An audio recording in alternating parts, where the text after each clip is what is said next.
Salve, salve pessoal do canal Tudo Sobre Umbanda, pessoal do YouTube. Pessoal, estamos aí, né, hoje sábado para trazendo aí o vídeo de perguntas e respostas para vocês. E é claro, para participar desse vídeo é muito fácil, simples. Basta você ser inscrito do canal, é claro, e comentar nesse mesmo vídeo usando a hashtag Umbanda na frente do seu comentário, da sua dúvida, tá ok? Se você comentar usando a hashtag Umbanda, o seu comentário, a sua dúvida, a sua sugestão, o que for, vai vir pra cá no vídeo de sábado, tá ok?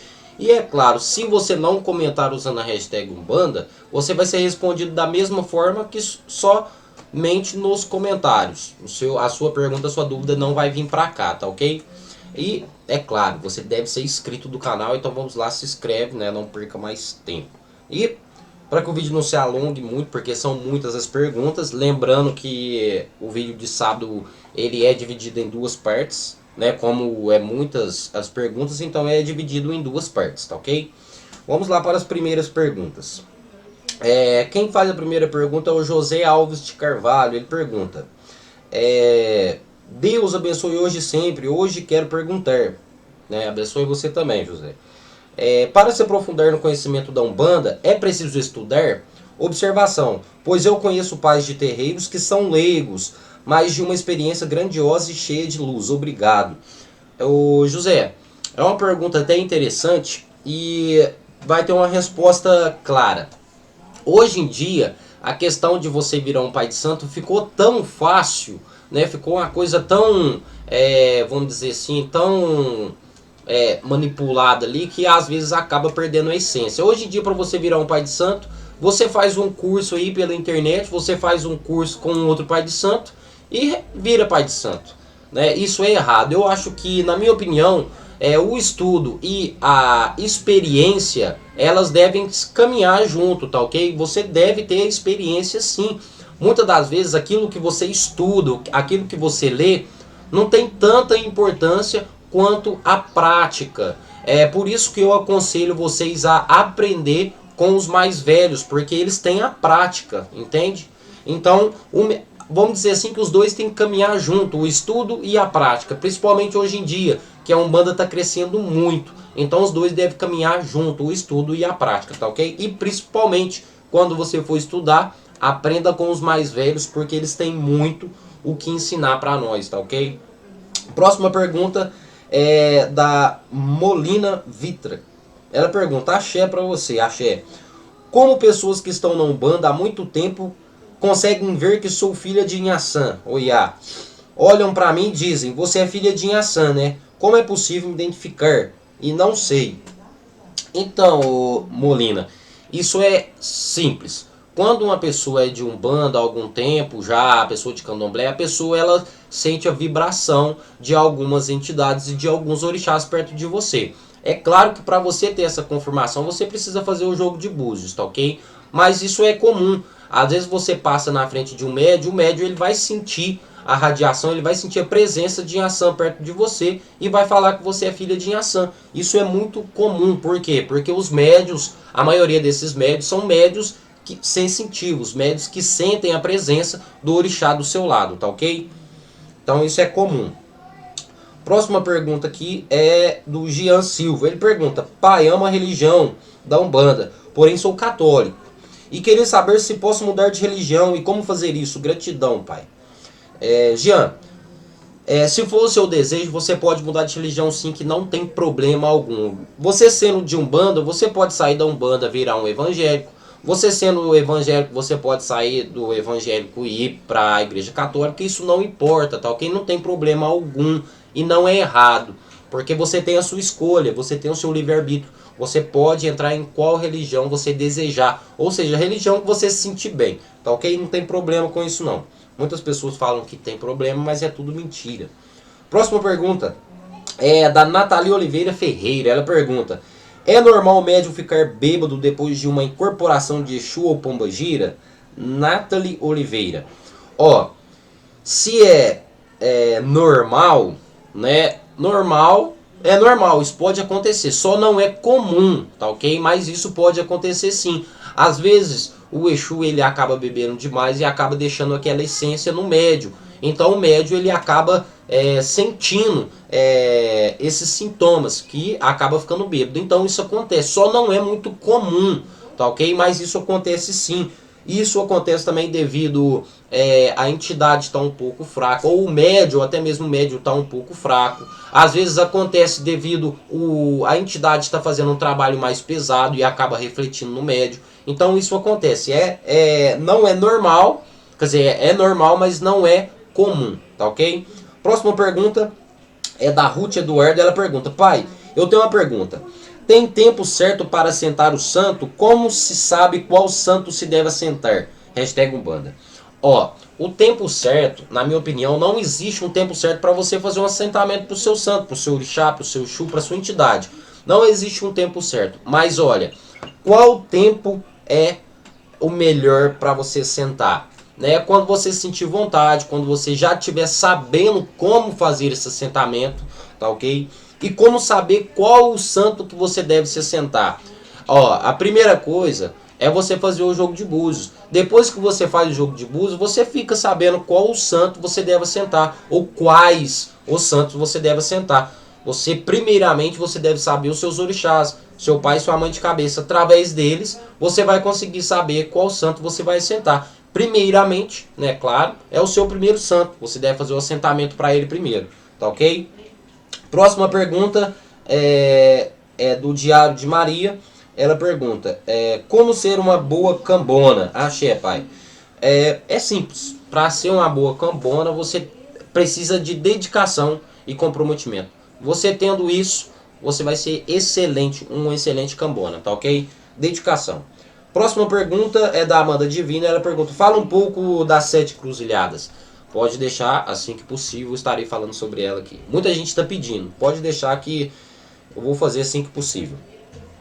Próxima pergunta é do Jefferson Centeno. Ele pergunta: qual é o nome cabalístico de seu tranca-rua das almas? Algumas pessoas comentaram aqui que o nome cabalístico do seu tranca-rua das almas é Tarshimash. Só que Tarshimash é o nome cabalístico do seu tranca-ruas, né? E o seu tranca-rua das almas é outra entidade, tá ok? O nome cabalístico do seu tranca-rua das almas é Aristóteles, né? Não Aristóteles, que é o nome lá que, grego conhecido, é Aristóteles. É o nome cabalístico do seu tranca-rua das almas. E Tarshimash é o nome cabalístico de seu tranca-ruas, tá ok? Tem uma diferença aí de entidade, tá ok? São falanges diferentes, linhas diferentes de atuação e de trabalho. Próxima pergunta é do Jefferson Centeno. Novamente, ele pergunta: é possível trabalhar com o Exu sem ter permissão do cacique? Se é possível, sim, isso é possível, tá ok? Também não é comum. Para você trabalhar com qualquer tipo de entidade que seja, ele precisa da permissão, né, do astral. Essa permissão do astral, ela começa no astral e vai para dentro do terreiro, para dentro da casa. É onde que termina no cacique, que é o mentor. Se o Exu não tiver essa permissão, ele não vai ter o trabalho dele naquele dia. Mas é possível sim. Vamos dar um exemplo aqui. As quiumbas fazem isso, eles driblam aquela proteção que o terreiro tem e acabam trabalhando. Exu às vezes também acontece isso, só não é comum, tá ok? Mas isso pode acontecer. Não é comum de você ver isso, né? Mas pode acontecer sim. Próxima pergunta é do José Roberto. Ele pergunta: Patrick, abençoe, que o te abençoe. Seu Zé Pilintra, ele incorpora em mulher ou ele apenas incorpora em homem? E a Maria Navalha incorpora em homem ou apenas em mulher? Desculpa minha ausência, estava de resguarde e não podia ficar na internet. Ainda estou, mas sobre a religião eu posso vir agora. Então, José Roberto, Zé Pilintra ele incorpora em mulher sim e Maria Navalha incorpora em homem sim. Não tem problema nenhum e diferença nenhuma. Aquele mito que vocês têm, tal entidade feminina, né, não incorpora em homem. Mentira. Toda entidade, ela não vê o médio que ela vai incorporar. Tá ok? Isso é tudo mito. Tudo ilusão, tudo conversinha do povo. Incorpora sim. Próxima pergunta é do Peterson Peter. Ele pergunta: pai, axé. Não conheço ainda minhas entidades orixás, mas posso acender velas para algum Exu que gosta? Pode, não tem problema. O que manda é a sua fé. Se você acredita, se você tem fé e gosta de tal entidade, de tal Exu, de tal orixá, mesmo você não sabendo quais são os seus, você pode pedir para aquele Exu que você tem afinidade, não tem problema algum. Próxima pergunta da Viviane Montesano. Ela pergunta: boa noite, Pai Patrick. Gostaria de saber se uma entidade ou pai de santo pode amarrar uma outra entidade. Obrigado e muita axé. Muita gente vem me perguntando sobre isso. Sabe o que eu tenho para falar? Tudo mentira, gente. Isso não acontece. Quando um pai de santo fala isso, é simplesmente para passar medo nas outras pessoas e principalmente nos médios. Um pai de santo, ele não tem mais força do que uma entidade. Então isso não ocorre, certo? Isso não acontece. Agora, se você me falar que um pai de santo pode amarrar um quiumba ou um outro tipo de espírito, isso pode acontecer. Agora, entidade não. Tá ok? Entidade não. O pai de santo ele pode fazer o quê? O pai de santo ele pode fazer um tipo de feitiço, fazendo com que a entidade fique mais próxima. Aí sim, mas amarrar não. Tá ok? Ou trancar, que seja, né? Como muita gente fala, vou trancar suas entidades. Mentira também. Próxima pergunta é do Manuel Santos. Ele pergunta: pai, sou Elisângela. Estou pelo e-mail do meu marido. Como saber quem é minha pombogira sem jogar os búzios? Elisângela, é bem complicado, né? Mas você pode ficar sabendo ou ter apenas uma suposição, às vezes de um médio sensitivo, às vezes de você ir num trabalho, em uma sessão que tenha, né, em um terreiro, às vezes uma entidade pode te falar. Mas o ideal é o jogo de búzios, tá ok? Próxima pergunta é da Kátia Alexandrino. Ela pergunta: pai, estou muito preocupada, sou nova na religião e sempre escuto filhos de outras casas dizendo que precisa fazer as suas obrigações. Acontece que meu pai nunca me falou ou ensinou sobre isso. Será que com 8 meses batizadas eu não preciso fazer nada? E se tiver que fazer, como faço, pai? Desde já agradeço, pai. Axé. Então, Kátia, essa questão de obrigação, muita gente fica se perguntando: que obrigação? O que é isso? O que eu devo fazer? Primeiramente é você ter calma, né? A primeira coisa. E é tudo no seu tempo. Se o pai de santo ainda não chegou em você e te cobrou alguma coisa, é porque ainda não está no momento, não está na hora. A gente tem que respeitar a decisão do pai de santo também, tá ok? Agora, o que são obrigações? Para ficar mais fácil aqui para você, vamos dar um exemplo, né? Você tem ali uma imagem de uma entidade que seja, você está acendendo velas todo dia para aquela entidade. Isso é uma obrigação sua. Você todo dia ir ali acender uma vela. A obrigação é mais ou menos isso. É compromisso. É algum tipo de compromisso que você tenha que fazer.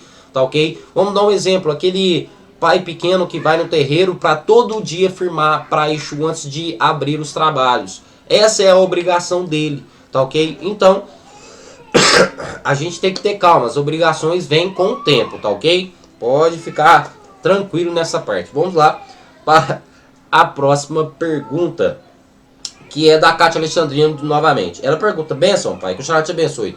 Quero agradecer pelo jogo que fez ao meu marido. Ele adorou e disse que em breve irá jogar com o senhor novamente. Eu também amei o jogo que fez para mim. O senhor é maravilhoso. Gratidão, pai Axé.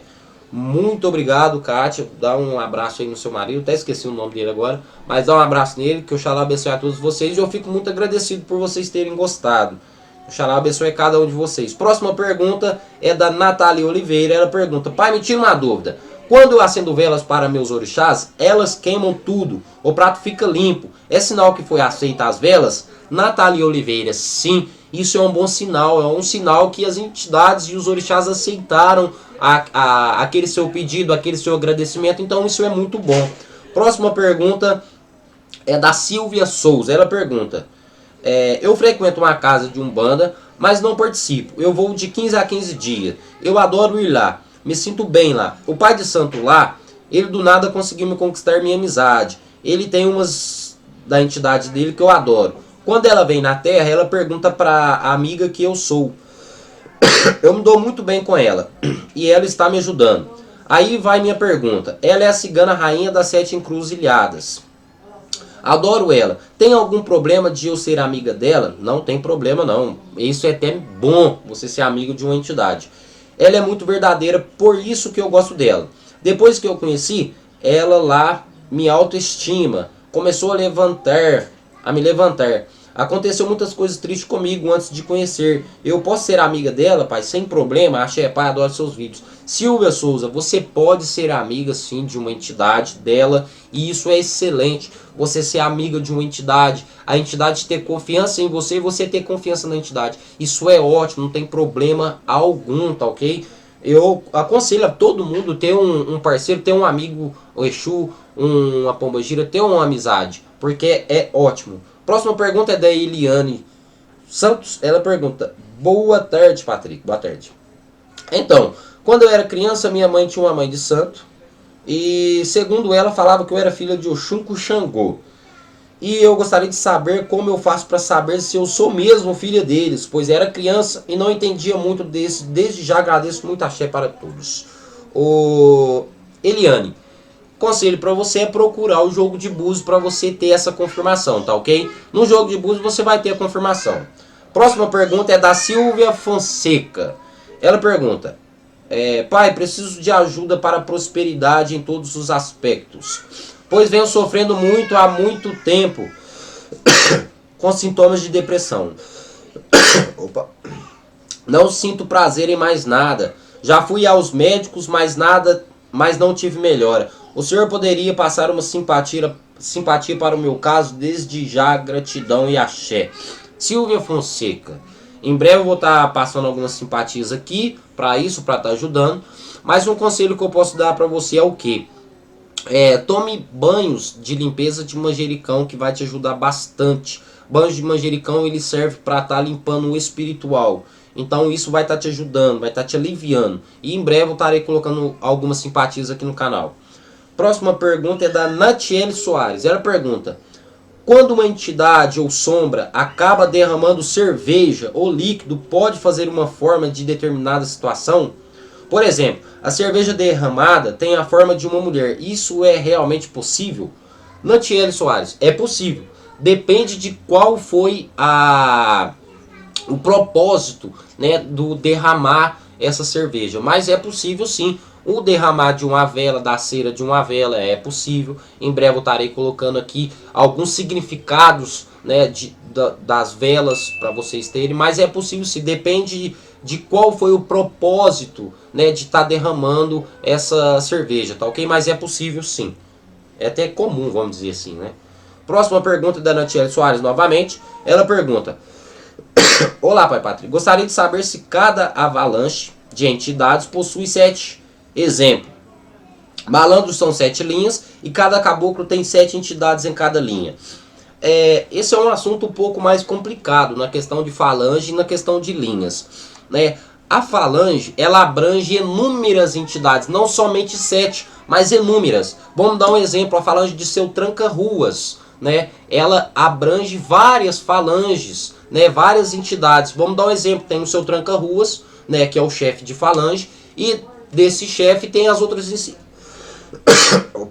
tem as outras entidades, que são o seu tranca-rua das almas, seu tranca-ruas de Imbaré, seu tranca-ruas da encruzilhada, seu tranca-ruas da calunga, seu tranca-ruas do cemitério, e por aí vai. Então é uma falange, né, que abrange várias entidades. Na questão da linha, né, a linha é o campo vibratório, né, que as entidades trabalham. Vamos dar um exemplo: a linha das almas, que é uma linha imensa. Essa linha, ela abrange inúmeras falanges, né, que são a maioria de Exus das almas, né, e a maioria dos pretos velhos, que trabalham nesta linha, que é a linha das almas, que é a linha de cura, né, a linha mais espiritual. Mas é um assunto um pouco mais complexo, é um assunto mais complicado, né? Eu vou ter que separar um vídeo específico, né, para estar trazendo esse assunto aqui para vocês. Mas sim, é mais ou menos o que você disse, sim. Espero que você tenha entendido um pouco, mas em breve eu trago aqui para vocês explicando melhor este assunto, porque é um assunto bem complexo. Próxima pergunta é do Renan Lopes. Ele pergunta: pai, por que a entidade Xangô usa machado e para que serve? Axé, Umbanda. Então, Renan, muita gente se pergunta por que cada orixá tem um instrumento, né?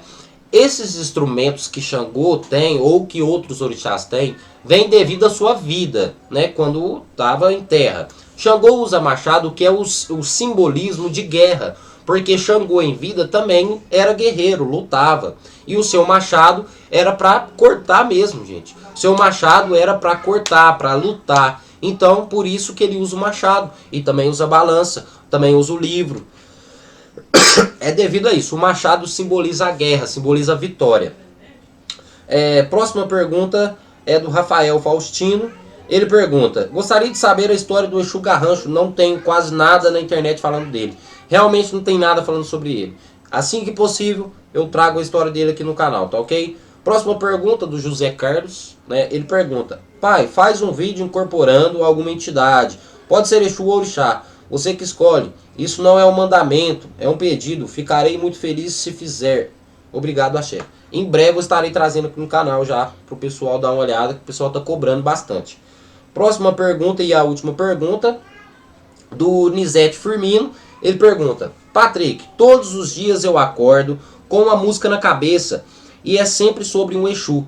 Do tipo é Mojubá, Exu Veludo é Mojubá. Às vezes é Exu Caveira e outros tantos. E outras vezes fico o dia inteiro na cabeça. O que o senhor acha disso? Nunca fui em nenhum terreiro, mas gosto do assunto. Tipo, o seu canal que nos dá sempre uma aula. Então, Nizete, essa questão de você escutar uma música ou sonhar escutando uma música, principalmente na questão de Exu, isso provavelmente você tem uma vibração com Exu, né? Principalmente aquelas canções que você tá escutando determinado nome de Exu, determinados nomes de Exu. Você tem uma vibração forte com eles. Isso eu poderia te falar que pode ser um chamado, né, da espiritualidade para você pelo menos conhecer ou frequentar, e também pode ser que você tenha uma proteção de Exu, tá ok? Espero que você tenha entendido. Mas o meu conselho maior, o meu achado, né, maior, é que isso seja um chamado, nem que seja para você conhecer um terreiro de Umbanda, conhecer um pouco os Exus, tá ok? Pessoal, é isso, o vídeo se encerrou. Espero que vocês tenham gostado. Em breve a gente vai estar voltando, né, com o restante das perguntas, né, é claro. Para participar é fácil, não se esqueçam, basta você se inscrever no canal, ser inscrito do canal. Então vamos lá, se inscreve no canal, deixa o seu joinha, deixa o seu like e comentar usando a hashtag Umbanda na frente do seu comentário. Comenta usando a hashtag Umbanda na frente, seu comentário vai vir pra cá, tá ok? Até o próximo vídeo e axé a todos. A sineta do céu bateu, Oxalá já diz que é hora. A sineta do céu